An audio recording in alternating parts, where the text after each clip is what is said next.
Şimdi bazı izleyicilerimiz diyor ki ya bu Rusya hani Ukrayna'yı ele geçirmekte bile zorlanıyor. Daha ele geçiremedi. 4 yıldır uğraşıyor neredeyse.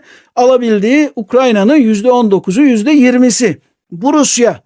Nasıl yani başka bir Avrupa devletine saldırabilir? Şimdi bir kere ihtimal varsa, bu ihtimal %1 bile olsa Fransa için, Almanya için, İngiltere için bu ihtimal kabul edilemez. Hiç kimse varlığıyla ilgili %1'lik, %2'lik ihtimale bile çok düşük bir ihtimal, ben bunu boş vereyim, görmezden geleyim diyemez. Diğer taraftan mesela bir Estonya, bir Litvanya, bir Letonya, Baltık ülkelerinden bahsediyorum. Bunların kendilerini savunabilmesi mümkün değil. Bunlar ancak NATO ile kendilerini savunabiliyorlar. İşte Estonya'nın başbakanı esiyor gürlüyor, Litvanya'nın cumhurbaşkanı esiyor gürlüyor. Ne sayesinde?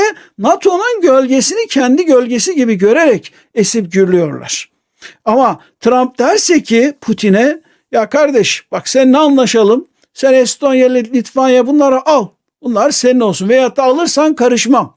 Hani tıpkı 1945'te 2. Dünya Savaşı'nın sonunda İngiltere, Rusya ve Amerika'nın Kırım'da, Yalta'da yaptıkları pazarlık gibi bir pazarlık yaparlarsa Amerika başka bir yere alır, Rusya da başka bir yere alır. Buna taraflar birbirlerine ses çıkarmazsa işin rengi değişir. Şimdi Rus tanklarının Estonya'ya girdiğini düşünelim. Estonya 1 saat bile sürmeyecek çok küçük bir ülkeden bahsediyoruz. Şu anda Estonyalılar böyle sınıra beton bloklar koyuyorlar. Rus tanklarını yavaşlatabilmek için, zaman kazanabilmek için. Bu ülkelerin bir derinliği yok. Bunların her biri hani Türkiye'de küçük bir şehir nüfusuna sahip.